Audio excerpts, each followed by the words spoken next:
Indravati school assistant biological science. Kothapeta career counselling భవిష్యత్తు వైపు అడుగులు.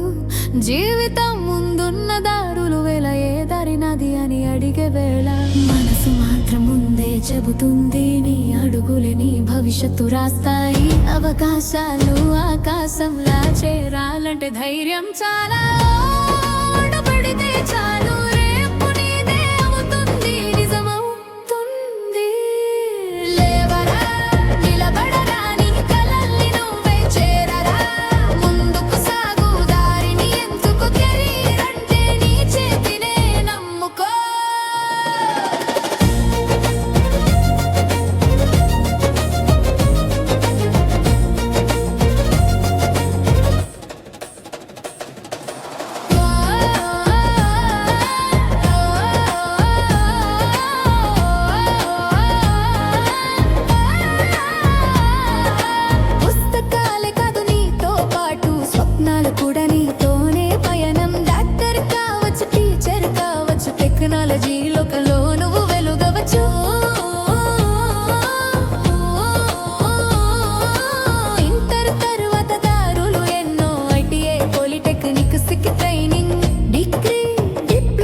దాగిన ప్రతిభను బయటకు తీయాలంటే ఒక్క నిర్ణయం చాలా.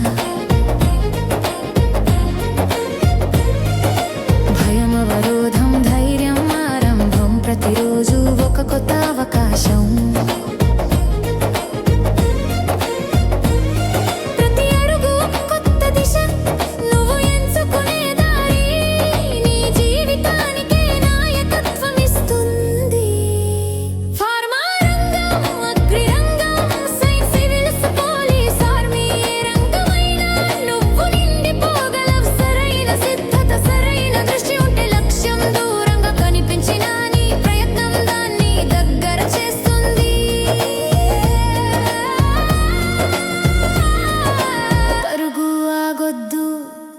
ప్రయత్నం నిలిచిపోకూడదు. లేవరా నిలబడరా నీ కథను నువ్వే రాయరా. కలలను నిజాలుగా మార్చరా. కెరీర్ కోసం ముందుకు సాగదని దారిని నువ్వే నిర్మించు. నీ గలిగని నువ్వే చేరుకో. నిన్నే నమ్ము నడిచే పాదం నీదే. ప్రతి విజయానికి ఆంబం నువ్వే. Hi viewers, this is our 10th class students. Say to hi. ఈరోజు మన పిల్లలకి career guidance 10th class public exams రాసేసి ఒకసారి మన పిల్లలందరినీ కవర్ చేయాలి. 10th క్లాస్ ఎగ్జామ్స్ రాసేసి మన పిల్లలు ఇంటర్ నెక్స్ట్ కెరీర్ లో సెటిల్ అవ్వబోతున్నారు. వాళ్ళకి కెరీర్ మీద గైడెన్స్ ఇవ్వడానికి ఈరోజు మనం లెసన్ క్లాస్ తీసుకోబోతున్నాం. హలో వియర్స్, ఈరోజు మన 10th క్లాస్ స్టూడెంట్స్కి కెరీర్ గైడెన్స్ మీద క్లాస్ తీసుకోబోతున్నాం. అందరూ కూడా 10th క్లాస్ పబ్లిక్ అయిపోయిన తర్వాత ఏ గ్రూప్ తీసుకోవాలి, ఏ కెరీర్ని చూస్ చేసుకోవాలి అనేటువంటి డైలమాలో ఉంటారు. మరి కెరీర్ గైడెన్స్లో గోల్ ఎలా సెట్ చేసుకోవాలి, దానికోసం ఎలా కష్టపడాలి అనేటటువంటి మీద నా ఓన్ ఐడియాస్తో ఫ్రేమ్వర్క్ చేశాను. దాని మీద పిల్లలకి ఈరోజు క్లాస్ తీసుకోవడం జరుగుతుంది. ఓకే, మనం ఈరోజు చూస్తాము గోల్ని ఎలా సెట్ చేసుకోవాలి, దానికోసం మనం ఎలా కష్టపడాలి. కెరీర్ గైడెన్స్తో చూస్తే ఫస్ట్ గోల్ని సెట్ చేసుకోవాలి. పిల్లలకి వాళ్ళ మైండ్ సెట్లో ఒక గోల్ ఉంటుంది. నేను ఒక ఇంజనీర్ కావాలి, ఒక డాక్టర్ని కావాలి, ఒక లాయర్ని కావాలి, ఒక ప్లేయర్ని, ఫుట్బాల్ కావచ్చు, క్రికెటర్ కావచ్చు, ఎనీ అదర్ ప్లేయర్ కావచ్చు. కాబట్టి ఇంట్లో ఒక ప్రెషర్ ఉంటుంది. మదర్ ఒకటి చెప్తారు, నెక్స్ట్ ఫాదర్ ఒకటి, రిలేటివ్స్ ఒక్కొక్కరు ఒక ఒత్తిడి చేస్తారనమాట. ఏది చూస్ చేసుకోవాలో వాళ్ళకు కన్ఫ్యూజన్ క్రియేట్ అవుతుంది. వాళ్ళకి ఫ్రీగా స్వేచ్ఛనివ్వరు. కొన్ని ఫ్యామిలీస్లో వాళ్ళకి ఇష్టమైనది ఎంచుకునేటువంటి హక్కు ఉండదు. కొన్ని ఫ్యామిలీస్లో వాళ్ళకి ఇష్టమైనటువంటి ఎంచుకునే హక్కు ఇస్తారు. నాన్న నువ్వేం చదవాలనుకుంటావు, పాప నువ్వేం చేయాలనుకుంటున్నావు, ఏ గ్రూప్ తీసుకోవాలనుకుంటున్నావు, ఎంపీసీనా, బైపీసీనా, సిఈసీనా, హెచ్ఈసీనా, అలా వాళ్ళకు ఫ్రీడమ్ ఇచ్చినప్పుడు వాళ్ళు ఇష్టపడి చదివితే, వాళ్ళు ఇష్టంగా చదివితే వాళ్ళు గోల్ను రీచ్ అవ్వగలుగుతారు ఈజీగా. అలా కాకుండా వాళ్ళని ప్రెషర్ పెట్టి పేరెంట్స్ యొక్క ఒపీనియన్ని పిల్లల మీద కనుక రుద్దినట్లయితే వాళ్ళు ఆ గోల్ని రీచ్ అవ్వలేరు. First goal setting is a very very top most priority. అందుకోసమే మన యొక్క కెరీర్ గైడెన్స్లో top most priority first goal setting is more important. First గోల్ని సెట్ చేసుకోవాలి. ఫస్ట్ ఫ్యామిలీ మెంబర్స్ పిల్లలు కూర్చొని ఫస్ట్ డిస్కషన్ చేసుకోవాలి, ఎలా ముందుకు వెళ్ళాలి, మనం ఏది ప్రయారిటీ అనేటటువంటిది ఇక్కడ ముఖ్యమైనదనమాట. అక్కడ ఏం ముఖ్యం అనేది మనం ఆలోచించుకోవాలి. ఫ్యామిలీ పరంగా వాళ్ళ యొక్క బ్యాక్గ్రౌండ్ని దృష్టిలో పెట్టుకొని ఏదైతే వాళ్ళకి యూస్ఫుల్గా ఉంటుంది, వాళ్ళకు ఏ సరౌండింగ్లో ఆ పిల్లలకి స్కిల్ ఉంది, నైపుణ్యం ఉంది, ఎయిదర్ గేమ్స్లో కానీ స్పోర్ట్స్లో ఇంట్రెస్ట్ ఉందా, లేదా ఎడ్యుకేషన్లో ఇంట్రెస్ట్ ఉందా, మ్యాథ్స్లో ఇంట్రెస్ట్ ఉందా, సైన్స్లో ఇంట్రెస్ట్ ఉందా, ఫస్ట్ దాన్ని పిల్లల యొక్క ఇంట్రెస్ట్ని బేరీజ్ వేసుకొని గోల్ని సెట్ చేయాలి. పేరెంట్స్ ఫస్ట్ అది దృష్టిలో పెట్టుకోవాలి. అలా గోల్ని ఫస్ట్ సెట్ చేసుకోవాలి. మన ఏపీజే అబ్దుల్ కలాం గారు చెప్పినట్లుగా కలలు కనండి, సాకారం చేసుకోండి అని చెప్పారు. అది అందరికీ తెలుసు. కలలు మాత్రమే కంటున్నాం, సాకారం చేసుకోవడానికి ఇన్ని స్టెప్స్ ఫాలో అవ్వాలి. మరి సాకారం చేసుకోవాలంటే ఏం చేయాలి?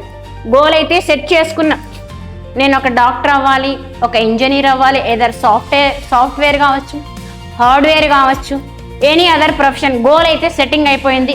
10th క్లాస్లో మంచి మార్క్స్తో స్కోర్, మరి ఏ కాలేజ్ డిసైడ్ అయిపోయింది, కాలేజీలో చేరాము, అక్కడ ఫ్రెండ్స్ పరిచయం అయ్యారు, హాస్టల్లో కూడా సెటిల్ అయిపోయాము. అక్కడికి వెళ్ళిన తర్వాత ఏమవుతుందంటే గోల్స్ మారిపోతాయి. అక్కడికి పోయిన తర్వాత మనము ఇంట్రెస్ట్గా ఒక గోల్ ఎంచుకున్న తర్వాత ఏమైపోతుందంటే గోల్ చేంజ్ చేసుకుంటారు. అంటే ఒక దాని మీద స్టెబిలిటీ ఉండదు. డాక్టర్ అయిపోయి నిలిపిన పిల్లలు అక్కడ ఆ సైన్స్, ఆ డయాగ్రామ్స్, ఆ డిసెక్షన్, ఆ బాడీస్ చూసి కష్టం అనిపిస్తుంది. ఓ అమ్మా నేను చదవలేమేమో, ఇంత కష్టం అయిపోయింది. మ్యాథ్స్ వెళ్ళి ఆ ప్రాబ్లమ్స్, ఓ అమ్మ ఇంత కష్టం అంటే అక్కడికి వెళ్ళి దాన్ని ఆ సిలబస్ అవంతా చూసి నేను నేర్చుకోలేనేమో, నాకంత నాలెడ్జ్ లేదు, నాకంత బ్రెయిన్ లేదు, నేను నేర్చుకోలేమో, కష్టపడలేనేమో అనేటటువంటి వాళ్ళ మీద వాళ్ళకి కాన్ఫిడెన్స్ లేకపోవచ్చు. దాన్ని ఎప్పుడు కూడా మనం ఒకటి అనుకున్న తర్వాత దాని నుంచి డీవియేషన్ ఎప్పుడు కూడా అవ్వకూడదు. దాన్ని ఒకటి అనుకున్నాము మైండ్లో దృఢంగా, దానికోసము ఎంత కష్టాన్నైనా కూడా మనం బేర్ చేయాలి. దాని నుంచి డీవేట్ అనేది అవ్వకుండా ఆ గోల్ మీదే కష్టమైన నష్టమైన దాన్ని భరిస్తూ మనం ముందుకెళ్తూ సాగాలి. గోల్ నుంచి ఎప్పుడు డీవేట్. అందుకోసమే గోల్ సెట్టింగ్ కోసం you must take a long time. Goal set చేసుకునేటప్పుడే మనకు ఏది సూటబుల్ అవుతుంది, మనకుండేటటువంటి నాలెడ్జ్కి, మనకుండేటటువంటి ఎకనమిక్ బ్యాక్గ్రౌండ్, మనము ఆ స్టడీస్కి మన ఎకనమిక్ మనకు డబ్బులు బేర్ చేయగలమా లేదా, మనం ఉండే నాలెడ్జ్ని మనం అచీవ్ చేయగలమా లేదా, ఇవన్నీ కూడా మనం ముందే బేరేజ్ వేసుకొని గోల్ సెట్ చేసుకోవాలి. వన్స్ అపాన్ గోల్ సెట్ చేసుకున్న తర్వాత మధ్యలో మిడిల్ డ్రాప్ అనేది ఉండకూడదు అసలు. అక్కడ మిడిల్ డ్రాప్ అయితే ఇంకా నువ్వు దేంట్లో కూడా నిలకడగా ఉండలేవు. ఆ నిలకడ లేనటువంటి మనస్తత్వం వల్ల పిల్లలు అక్కడ కొన్ని రోజులు ఆ దాంట్లో కొంతసేపు, దాంట్లో కొన్నాళ్ళు, దీంట్లో ఎంపీసీ కొన్నాళ్ళు చేరుతారు, కొంతమంది మధ్యలో జంప్ అయ్యి బైపీసీకి వెళ్తారు 1 year అట్లా దేంట్లో కూడా నిలకడ ఉండదన్నమాట. ఆ నిలకడ లేనటువంటి మనస్తత్వం వల్ల వాళ్ళు దేంట్లో కూడా ముందుకు రాణించలేరు. అందువల్ల గోల్ సెట్టింగ్ తర్వాత మనకు ఉండాల్సింది సెకండ్ వన్ ఈజ్ ఇంట్రెస్ట్. మనం ఏర్పరచుకున్నటువంటి గోల్ మీద మనం ఇంట్రెస్ట్ పెంచుకోవాలి, ఆసక్తిని పెంచుకోవాలి, రోజు రోజుకి దాని మీద మక్కువను పెంచుకోవాలి. దానికి సంబంధించినటువంటి పుస్తకాల మీద అయితేనేమి, దానికి సంబంధించినటువంటి విషయాల మీద నాలెడ్జ్, తెలుసుకోవాల్సినటువంటి విషయాలు ఇంకా రోజు రోజుకి ఇంట్రెస్ట్ పెంచుకుంటూ ఉండాలి. ఇంట్రెస్ట్ లేకపోతే ఏమీ చేయలేం. ఏదో పెద్దవాళ్ళు కాలేజీ చేర్పించారు, ఏదో మొక్కుబడిగా కాలేజీకి వెళ్ళడము, ఏదో సార్లు లెక్చరర్స్ లెసన్స్ చెప్పారు, విన్నామా, నోట్స్ రాసామా, ల్యాబ్లోకి వెళ్ళామా, ప్రయోగాలు చేసామా, ఆడ రికార్డ్స్ రాసామా, వెళ్ళామా అన్నట్టు కాదు. ఏ పని చేసినా మనం ఇంట్రెస్ట్తో చేయాలి. కష్టపడి చేస్తే ఏది ఫలితాన్ని ఇవ్వదు, ఇష్టంతో చేయాలి. అది ఒక చిన్న పని కావచ్చు. మరి ఇప్పుడు నేను వంట చేస్తున్నాను, పొయ్యి మీద పాలు పెట్టేసిన, ఏదో పరధ్యానంతో ఏదో ఆలోచనలో ఉంటే పాలు ఏమైపోతాయి, హై ఫ్లేమ్లో పెట్టేస్తే పొంగిపోయి కింద పడిపోతాయి. నెక్స్ట్ ఇంకో పని చేస్తున్నాను, వాటర్ పడుతున్నాను, ట్యాప్ ఆఫ్ చేయకపోతే నీళ్ళన్నీ పొంగి పక్కకి వెళ్ళిపోతాయి. అలా చేసే చిన్న పనైనా కూడా దాన్ని కాన్సన్ట్రేషన్తో చేయాలి, ఇంట్రెస్ట్తో చేయాలి. దాని మీదే ఉండాలి, ఫోకస్ అంతా అక్కడే ఉండాలి. అలా చేయాలి పని. ఏదైనా పని, చిన్న పని కావచ్చు, పెద్ద పని కావచ్చు, ఫుల్ ఫోకస్, 100% ఫోకస్ దాని మీద పెట్టాలి. ఆ ఇంట్రెస్టే మనం ముందు స్థాయికి తీసుకొని వెళ్తుంది. Second one is interest. మనం ఏర్పాటు చేసుకున్నటువంటి ఆ గోల్ని సెకండ్ స్టెప్కు తీసుకొని వెళ్ళేదే ఇంట్రెస్ట్ అన్నమాట. Next third one concentration. Interest ఏమో ఉంది నాకు, డాక్టర్ లాగా కోట్ వేసుకొని స్టెథోస్కోప్ వేసుకొని పేషెంట్స్ అందరినీ చూడాలి, ఐఎమ్ ఏ గుడ్ డాక్టర్ అని అనిపించుకోవాలని ఉంది. కానీ అంత పెద్ద పెద్ద పుస్తకాలు చదివి వాళ్ళకి ఆపరేషన్లు చేయాలి, ఇంజక్షన్లు సూదులు వేయాలి అంటే అంత చదవలేను, అంత ఓపిక, అంత శక్తి లేదు అనేటువంటి మైండ్ సెట్ మన మైండ్లోంచి ఫస్ట్ తీసేయాలి. కాన్సన్ట్రేషన్. బుక్స్ ముందర వేసుకున్నావు, నీ ఆలోచనలు ఎక్కడెక్కడో తిరుగుతున్నాయి, ఆ ఆలోచనలన్నిటినీ పక్కన పెట్టేసి ఆ బుక్స్లోకి నువ్వు మరలించాలి. థాట్స్ అన్నిటినీ బుక్ వైపే మరలించాలన్నమాట. Concentration is the more important. ఏ ఎడ్యుకేషన్కైనా, ఏ కోర్సుకైనా, ఏ గోల్కైనా concentration is very very important. Concentration లేకపోతే ఒక చిన్న లైన్ కూడా నువ్వు గుర్తు పెట్టుకోలేవు. ఈవెన్ అది మనకి ఇప్పుడు ప్రజెంట్ మీరు ప్రిపరేషన్ అయ్యేటటువంటి 10th క్లాస్లో కూడా యూజ్ అవుతుంది. మీరు పుస్తకాలు ముందరే వేసుకొని ఉంటారు, ఆలోచనలు ఎక్కడెక్కడో పక్క నుండి మాట్లాడదాం, వీటితో మాట్లాడదాం అని ఉంటుంది. ఎందుకు ఎక్కడం లేదు టీచర్, మాకు గుర్తుండట్లేదు అని ప్రతి ఒక్కరు అంటున్నారు. ఎందుకు ఉండట్లేదంటే మీరు ఆ చదివేటటువంటి విషయం మీద శ్రద్ధ లేకపోవడం. ఎందుకు లేదు, మీరు ఆ ఫోకస్ చేయట్లేదు. ఒకసారి చదివినాము రావట్లా, రెండోసారి చదవండి, మూడోసారి చదవండి. చదివింది రాయండి అంటే వచ్చి కూర్చొని రాస్తున్నారు. ప్రతి ఒక్క వర్డ్లో స్పెల్లింగ్ మిస్టేక్స్. ఎందుకు వస్తున్నాయి స్పెల్లింగ్ మిస్టేక్స్? ఆ స్పెల్లింగ్ మీకు చదవడం వేరు, రాయడం వచ్చేసరికి స్పెల్లింగ్ మిస్టేక్స్ వస్తున్నాయి. ఆ స్పెల్లింగ్ మిస్టేక్స్ని ఏం చేయాలి? టీచర్ దగ్గరికి వచ్చేసరికి రాయడానికి ముందే మీరు దాన్ని రెక్టిఫై చేసుకోవాలి. మీరు 1-2 సార్లు రాసి రెక్టిఫై చేసుకొని మీరు పర్ఫెక్ట్గా ఆన్సర్ వచ్చింది అని తెలిసిన తర్వాత టీచర్ దగ్గరికి వచ్చి రాయాలి. అవన్నీ మనం చేయడం. ప్రాక్టీస్ మేక్స్ దాన్ పర్ఫెక్ట్. అలా నంబర్ ఆఫ్ టైమ్స్ ప్రాక్టీస్ చేయాలి. ఏదైనా కూడా, ఒక క్వశ్చన్ కావచ్చు, ఒక ల్యాబ్ యాక్టివిటీ కావచ్చు, ఏదైనా కూడా ప్రతిదీ ప్రాక్టీస్తోనే మనిషి పర్ఫెక్ట్ అవుతాడు. ఆ practice and lack of practice మిమ్మల్ని ముందుకు తీసుకెళ్ళదు. నెంబర్ ఆఫ్ టైం ప్రాక్టీస్ చేసుకుంటూ వెళ్ళాలి. అది దేంతో వస్తుంది? కాన్సన్ట్రేషన్. ఆ సబ్జెక్టు మీద నీకు మ్యాథ్స్ కష్టం, ఫిజిక్స్ కష్టం, ఇంగ్లీష్, నీకు ఏ సబ్జెక్ట్ కష్టమైతే దాని మీద ఎక్కువ ఫోకస్ చేయాలి. ఎప్పుడైతే నువ్వు ఎక్కువ ఫోకస్ చేస్తావో, ఇప్పుడు మ్యాథ్స్ కష్టం, మ్యాథ్స్ చెయ్యండిరా అంటే పుస్తకాలు ముందరేసుకొని చూస్తారు. మ్యాథ్స్ చదివితే వచ్చేదా?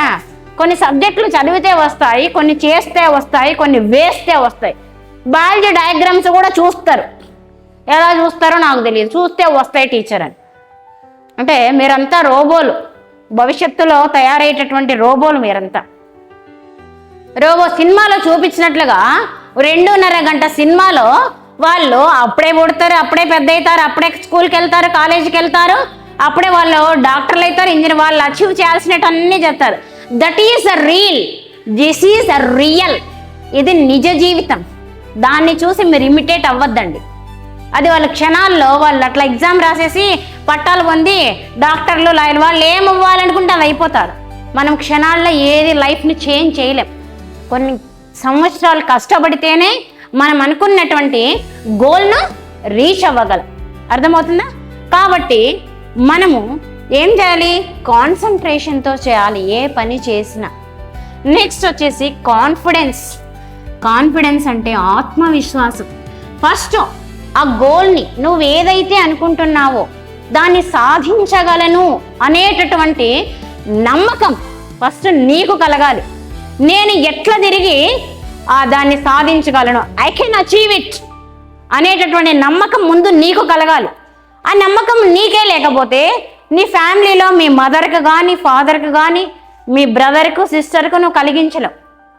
ఇప్పుడు మీ పేరెంట్స్కు నీ మీద హోప్ రావాలి అంటే మా వాడు ఎట్లయినా 10th మంచి మార్కులతో పాస్ అయిపోతాడనేటువంటి ఆ నమ్మకాన్ని మీ పేరెంట్స్కి కలిగించాలి అంటే నువ్వు ఆ విధంగా నీ ప్రిపరేషన్ ఉండాలి. ఫస్ట్ నీకు నమ్మకం కలగాలి. నేను 10th క్లాస్ బాగా పాస్ అవుతాను, ఇంటర్ పాస్ అవుతాను, తర్వాత అదర్ ఏదైనా పాస్ అవుతాను, ఆ గోల్ని అలాంటి నువ్వు అనుకుంది సాధించగలుగుతావు అనేటటువంటి ఆ కాన్ఫిడెన్స్, ఆత్మవిశ్వాసం ముందు నీకు కలగాలి. నీకు కలిగితే నీ ప్రిపరేషన్ని చూసి నీ చుట్టూ ఉన్నటువంటి వాళ్ళు నీ మీద నమ్మకం పెట్టుకుంటారు. మీ పేరెంట్స్ కానీ, మీ ఫ్యామిలీ మెంబర్స్ కానీ, మీ రిలేటివ్స్ కానీ, నీ చుట్టూ ఉన్నటువంటి మీ టీచర్స్, లెక్చరర్స్, ప్రొఫెసర్స్ అంతా కూడా ఈ అబ్బాయి ఖచ్చితంగా సాధించగలుగుతా ఆ నమ్మకాన్ని నువ్వు ఫస్ట్ కలిగించుకోవాలి. నీ చుట్టూ ఉన్న వాళ్ళకి నువ్వు కలిగించగలగాలి. ఆ కాన్ఫిడెన్స్ నీకు గానే లేకపోతే నువ్వు ఏది చేయలేవు. నీకే లేకపోతే పక్కన నువ్వు ఎట్లా సాధిస్తావు? మనకు కలగాలి first. That is the confidence. Next hard work. నేను సాధించగలను, నేను డాక్టర్ అయిపోతాను, నేను ఇంజనీర్ అయిపోతాను, నేను ఐఏఎస్ ఆఫీసర్ని అయిపోతాను అని కలలు గంట కూర్చుంటే ఎవరు కారు. దాన్ని ముందుకు తీసుకెళ్లేదే హార్డ్ వర్క్. కష్టపడాలి. ఎలా కష్టపడాలి? కష్టానికే కష్టం కలిగించే విధంగా కష్టపడాలి. నువ్వు కష్టపడితే చూసి చుట్టుపక్కల నీ ఇంట్లో ఉండేవాళ్ళు, నీ టీచర్లు, ఈడు ఏంద్ర తిండి నిద్ర మానేసి చదువుతున్నారా, వాళ్ళు కష్టపడుతున్నారు అనిపించే విధంగా నువ్వు కష్టపడాలి. వీడేంద్ర ఎప్పుడు బుక్కే పట్టాడు, వీడేదో ఏఐఏఎస్ ఆఫీసర్ అవుతాడు, వీడేం చదువుతాడు అనే విధంగా కాదు. నువ్వు కష్టపడేది చూసి నీ చుట్టుపక్కల వాళ్ళు వీడు ఎట్లయినా సాధిస్తాడు అనే విధంగా నీ కష్టం ఉండాలి. అర్థమవుతుందా? Hard work. మనకి ఎంత నాలెడ్జ్ ఉన్నా తెలివితేటలను ముందుకు తీసుకెళ్ళగలిగేది hard work. Knowledge plus hard work ఎప్పుడైతే కలుస్తుందో అప్పుడు సక్సెస్ అనేది వస్తుంది. అర్థమవుతుందా? ఏముండాలి? మనం ఒక లక్ష్యాన్ని సాధించాలంటే first you must have knowledge. దానికి తగినటువంటి తెలివితేటలు ఉండాలి. Next second one hard work. దానికి కష్టపడగలిగేటువంటి తత్వము ఉండాలి. Knowledge, hard work.